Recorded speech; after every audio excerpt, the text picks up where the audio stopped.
You're listening to the Entertainment Report on iHeartRadio, live from Dubai for Monday, March 15th, 2021. I'm your host, Mr. Downtown Ray Melo, delivering some major stories and trends going on in the world of entertainment and beyond. I hope everyone had a fantastic weekend. Billie Eilish, Beyoncé, and Taylor Swift won big Sunday night at the 63rd Annual Grammy Awards, which was aired live from Los Angeles on CBS. Eilish took home Record of the Year for her song Everything I Wanted. The singer was joined on stage by her brother Finesse and mentioned how she thought Megan Thee Stallion would have won instead. Eilish says, "I was going to write a speech about how you deserve this, but then I was like, there's no way they're going to choose me."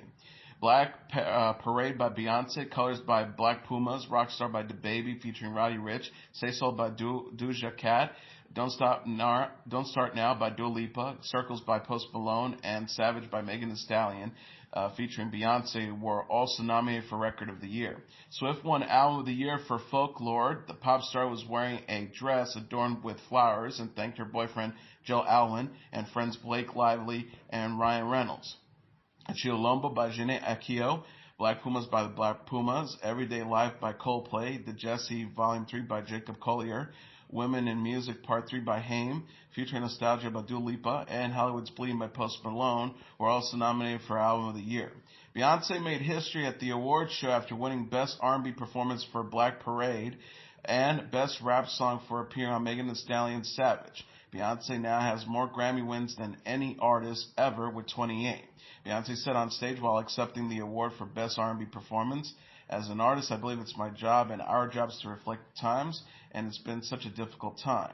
So I want to uplift and encourage all of the black queens and kings." Beyonce earlier in the night joined Megan Thee Stallion on stage as the rapper accepted the award for Best Rap Song. Megan Thee Stallion said she grew up wanting to be the rap version of Beyonce, while the singer thanked Megan Thee Stallion for allowing her to be on Savage. Rich was the last artist to take the stage for the night and perform Heartless and The Box. The South Korean boy band BTS were presented to perform their song Dynamite. The group danced on a red carpet and ended the concert on the rooftop of a skyscraper. This marked BTS's first performance at the Grammys. Doja Cat gave a sci-fi performance of her song Say So, and Lil Baby gave viewers a cinematic performance of his song The Bigger Picture, which took place on the street. The performance started with a black man being arrested and then later shot by police before Lil Baby started the song. Lil Baby then rapped as protests took place around him. Killer Mike made a special appearance. Malone performed Hollywood's Bleeding from his album of the same name, and Lipa won Best Vocal Album for Future Nostalgia. Megan Thee Stallion also performed her song Savage on a golden stage and was joined by tap dancers. Cardi B then arrived on the scene, rocking short hair for her new song Up. The duo joined forces to perform an edited version of WAP. Cardi B danced on a stripper pole that was connected to a giant shoe atop a giant bed. Her won Song of the Year for I Can't Breathe, her track about George Floyd. Black Parade by Beyonce, The Box by Rich, Cardigan by Swift, Circles by Malone, Don't Start Now by Lipa, Everything I Wanted by Billie Eilish, and If the World Was Ending by J.P. Sachs featuring Julia Michaels were also nominated for Song of the Year. A trio of country music singers, including Mickey Gulton, Miranda Lambert, and Maren Morris, took turns taking center stage. Guyton performed Black Like Me and was followed by Lambert performing Bluebird and Morris performed The Bones. The Grammys additionally paid tribute to those in the music industry who died over the past year. Bruno Mars and Anderson .Paak, who earlier introduced their new group Silk Sonic, paid homage to Little Richard with the performance of Long Tall Sally and Good Golly Miss Molly. Host Trevor Noah said the 1,000 people who died in the music industry over the last year can be viewed on the official Grammy website. Lionel Richie paid tribute to Kenny Rogers by performing Lady, and Brandy Carlisle paid tribute to John Prine by performing I Remember Everything. Brittany Howard performed You Will Never Walk Alone. Harry Styles won Best Pop Solo Performance for Watermelon Sugar. Swift gave a fairy tale-like performance of Cardigan, August, and Willow. She was joined on stage by her collaborators Aaron Dessner and Jack Antonoff. Swift started the performance by laying on the roof of a cottage before she joined Dessner and Antonoff. The stage was made to look like a magical forest and fit the aesthetic of her two most recent albums, Folklore and Evermore. Silk Sonic, consisting of Mars and Pac, made their first appearance at the Grammys with an old-school performance of their song Leave the Door Open. Mars and Pac wore matching orange suits and were surrounded by sparkling lights. The concert paid homage to the performance from the 1970s. Noah said about Leave the Door Open, I can't wait to dance to that at every wedding for the rest of my life. Lambert then won Best Country Album for Wild Card. Lipa performed both Don't Start Now and Levitating featuring DaBaby. Lipa's set featured an image of a full moon in the black ground and the singer donned a sparkling pink ensemble. Lipa and DaBaby's career were explored in special video packages that were released for each Record of the Year nominee throughout the night. The rapper performed his song Rockstar featuring Rich after his video, and the Black Pumas performed Colors after their video. Bad Bunny was joined by Jay Cortez to perform Dakiti. Lizzo was presented the first award for Best New Artist, which went to Megan Thee Stallion. Styles kicked off the 63rd Annual Grammy Awards. He was the first artist to perform after opening remarks from Noah. The singer was joined by a band inside a circular room. Black Pumas, Haim, Billie Eilish, and Finesse were also hanging out inside the room. Styles performed Watermelon Sugar and watched as the others performed when it was their turn. Eilish stood on top of a car to sing Everything I Wanted before Haim performed the steps. The Grammys announced a number of winners earlier on Sunday. Lady Gaga and Ariana Grande won Best Pop Duo Group Performance. Pac won Best Melodic Rap Performance for Lockdown. And Bad Bunny won Best Latin Pop or Urban Album for YHLQ MDLG. The ceremony paid tribute to the independent venues that have been impacted by the COVID-19 pandemic. This includes having bartenders, box office managers, and others who worked at the Troubadour and Hotel Cafe in Los Angeles, the Apollo Theater in New York City, and the Station Inn in Nashville presenting awards.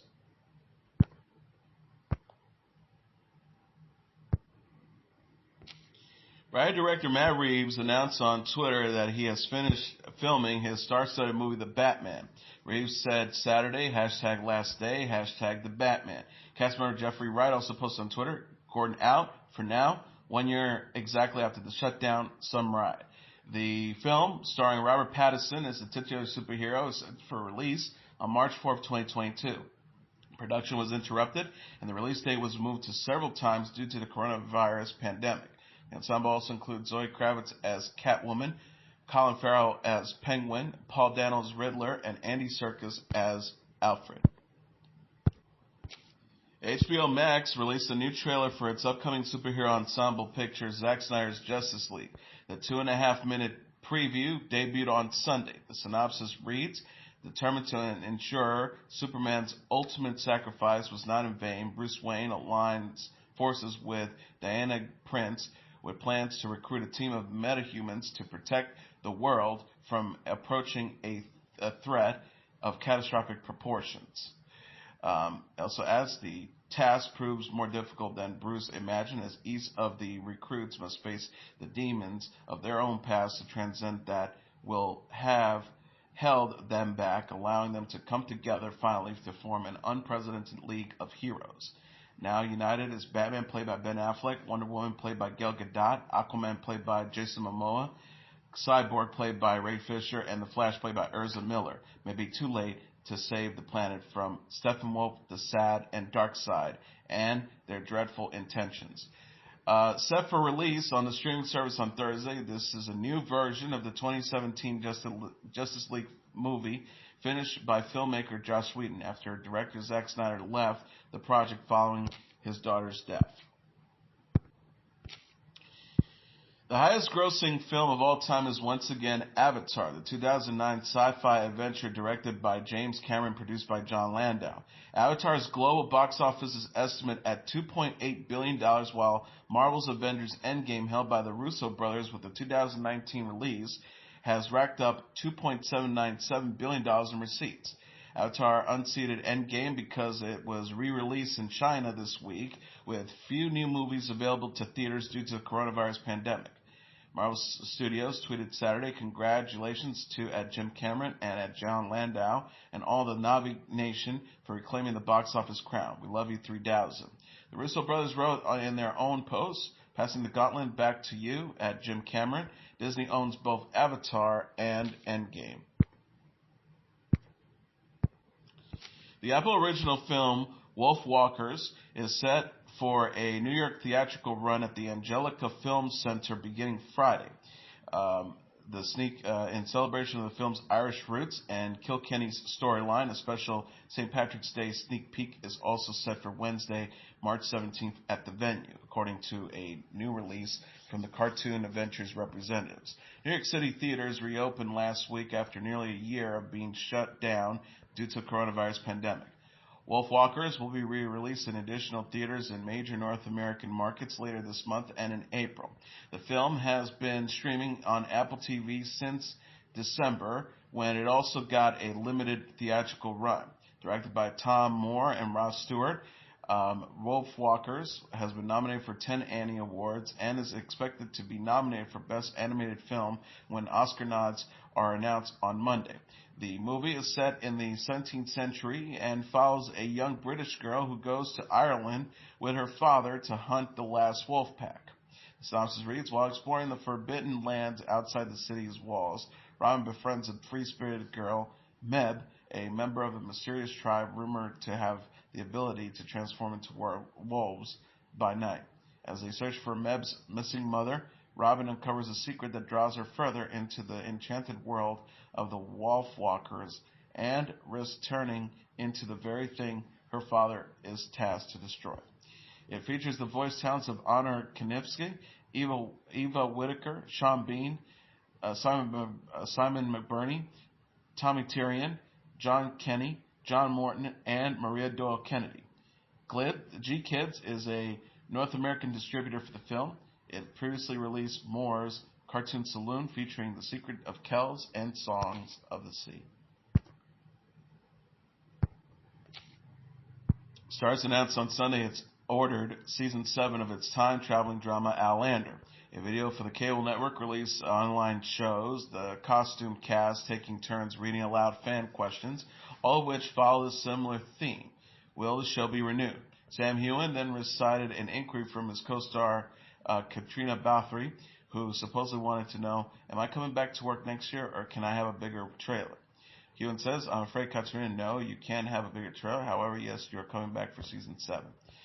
There will be a Season 7, another season to potentially torture Rogers, said castmate Richard Rankin. Sophie Skelton says, and we just want to say thank you so much to all of your fans. A massive thanks to a massive thank you. We couldn't do it without you.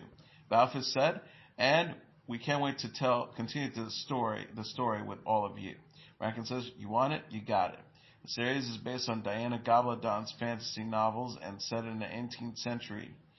Season 5 is now aired in 2020, and Season 6 is now in production.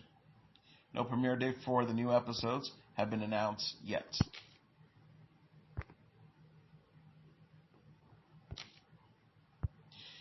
K-pop icons BTS won the Kid Choice Award for Favorite Music Group, Favorite Global Music Star, and Favorite Song Dynamite in Nickelodeon ceremony Saturday night. Millie Bobby Brown from Stranger Things and Enola Holmes was voted Favorite Female TV Star and Favorite Movie Actress. Alexa and Kay was named Favorite Kids TV Show, while Stranger Things was declared Favorite Family TV Show, and America's Got Talent was deemed Favorite Reality Show. SpongeBob SquarePants won for Favorite Animated Series, and Jace Norman from Henry Danger earned the Best Male TV Star honor. Wonder Woman 1984 was the accolade for Favorite Movie. Soul was presented with the award for Favorite Animated Movie. Avengers alum Robert Downey Jr. scored the Favorite Movie Actor prize, and Anna Kendrick won for Favorite Voice for an Animated Movie for Trolls World Tour. Ariana Grande and Justin Bieber earned the titles of Favorite Female and Male Artist respectively, and Stuck With You was voted for Favorite Music Collaboration. Saturday Night Live cast member Kenan Thompson hosted the ceremony. In a related story, Vice President Kamala Harris appeared virtually at Saturday night's Kids' Choice Awards ceremony.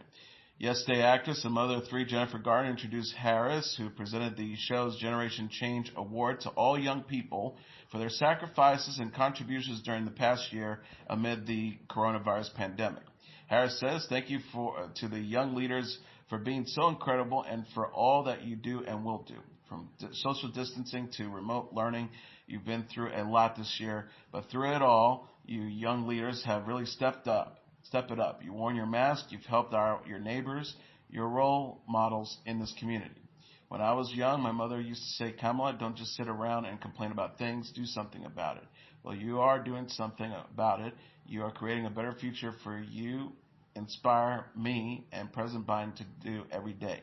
We're grateful for you, and we want to know that we're doing everything we can to make sure all of our students and young leaders get back to school and back with your friends and be safe and strive. Thank you for stepping up. You make us and your country feel so proud." Harris is the United States' first female president, vice president, and the first African American and first Asian American vice president. She and President Biden were sworn in January.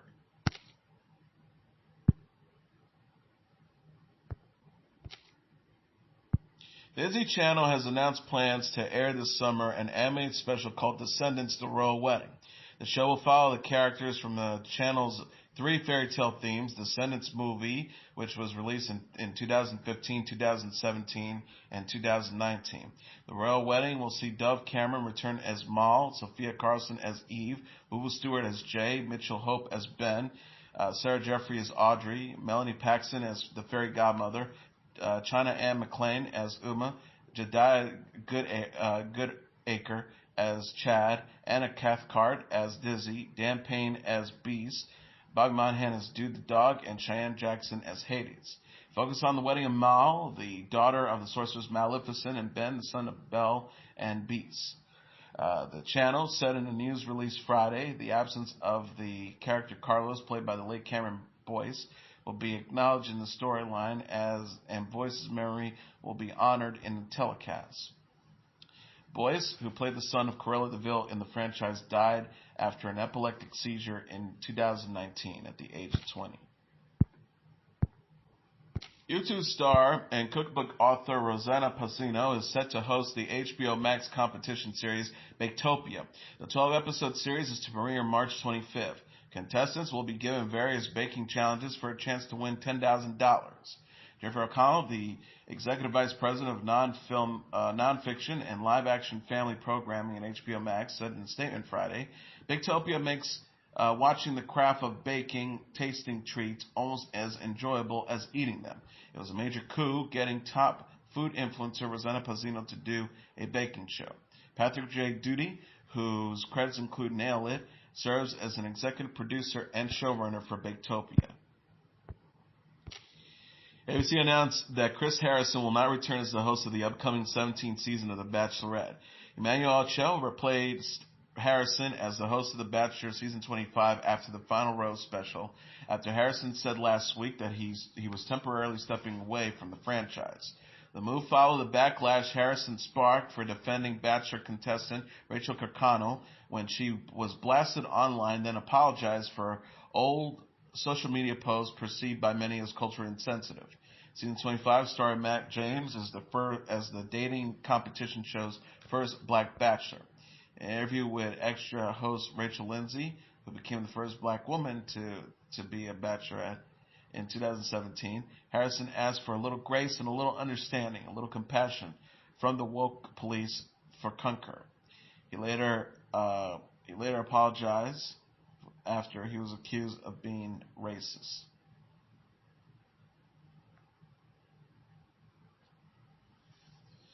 He apologized after he was accused of perpetuating racism.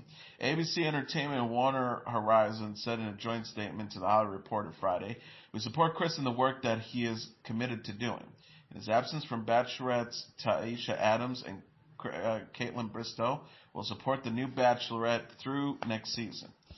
As we continue the dialogue around achieving greater equity and inclusion within the Bachelor franchise, we are dedicated to improving the the BIPOC representation of our crew, including the executive ranks of executive producers.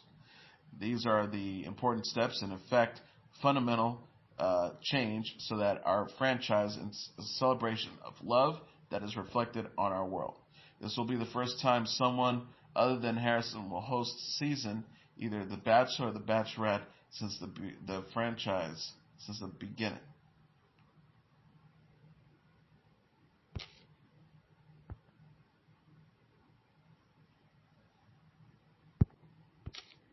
Entertainer Jennifer Lopez and former professional baseball player Alex Rodriguez on Saturday denied media reports stating that they broke up after about 4 years of dating. CNN, People.com, E! News, and the New York Post each cited unnamed sources as confirming Friday that the celebrity couple had ended their 2-year engagement. But the celebrities issued a statement to CNN Saturday morning saying they are still together and working through some things. The breakup buzz came after the couple twice postponed their wedding. Rodriguez said in January on The Tonight Show starring Jimmy Fallon, "We know we've tried twice in 2020 and we got bit twice a week." Rodriguez also said, that saying the first term can be the third time's a charm, so let's hope it's what we want to hear. Rodriguez was out sailing in Miami on Friday while Lopez was filming Shotgun Wedding in the Caribbean.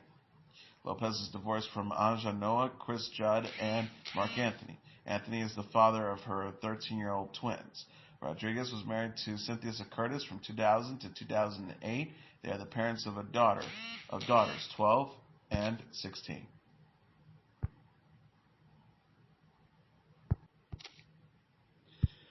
Country star Morgan Wallen's Dangerous the Double album is the #1 album on the Billboard 200 charts for an 8th week. Coming in number 2 on the roster dated Saturday is The Weeknd's The Highlights, followed by Pop Smoke's Shoot for the Stars, Aim for the Moon at number 3. Pooh Shiesty Season at number 4. Lil Durk's The Voice at number 5.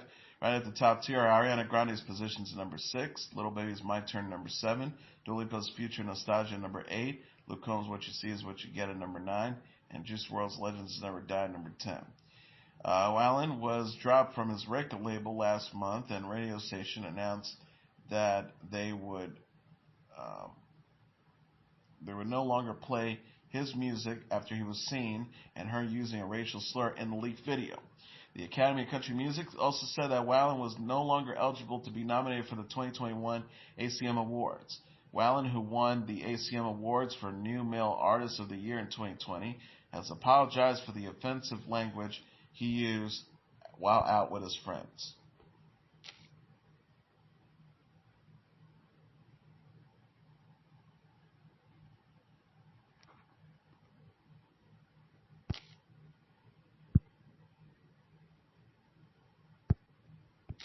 And finally, Raya and the Last Dragon is the #1 movie in North America for its second weekend, earning an additional $5.5 million in receipts, BoxOfficeMojo.com announced on Sunday. Coming in at number 2 is Tom and Jerry with $4.1 million, followed by Chaos Walking at number 3 with $2.3 million, Boogie at number 4 with $730,000, and The Croods: A New Age at number 5 with $520,000. Right at the top tier are Jahathi Ratunolo at number 6 with $470,000. The Marksman at number 7 with $465,000. The Little Things at number 8 with $400,000. Wonder Woman 1984 at number 9 with $400,000. And The Father number 10 with $390,000. Many of the films in the top 10 are also available via pay-per-view or streaming platforms as part of a strategy to reach as many people as possible during the coronavirus pandemic. And that is your entertainment report for Monday, March 15th, 2020. I'm your host, Mr. Downtown Ray Melo. I'll be back tomorrow to deliver some major stories and trends going on in the world of entertainment and beyond. You can follow the show on Facebook, Twitter, or Instagram. Facebook.com/The Entertainment Report with Ray Melo. That's RAYMELO. On Twitter at The Enter Report, or on Instagram at The Entertainment Report. You listen to this episode or any previous episodes of The Entertainment Report anytime you want on iHeartRadio. Just go to iHeart.com or your iHeart phone app, search for The Entertainment Report, and it'll take you to the page. Good night and God bless you all.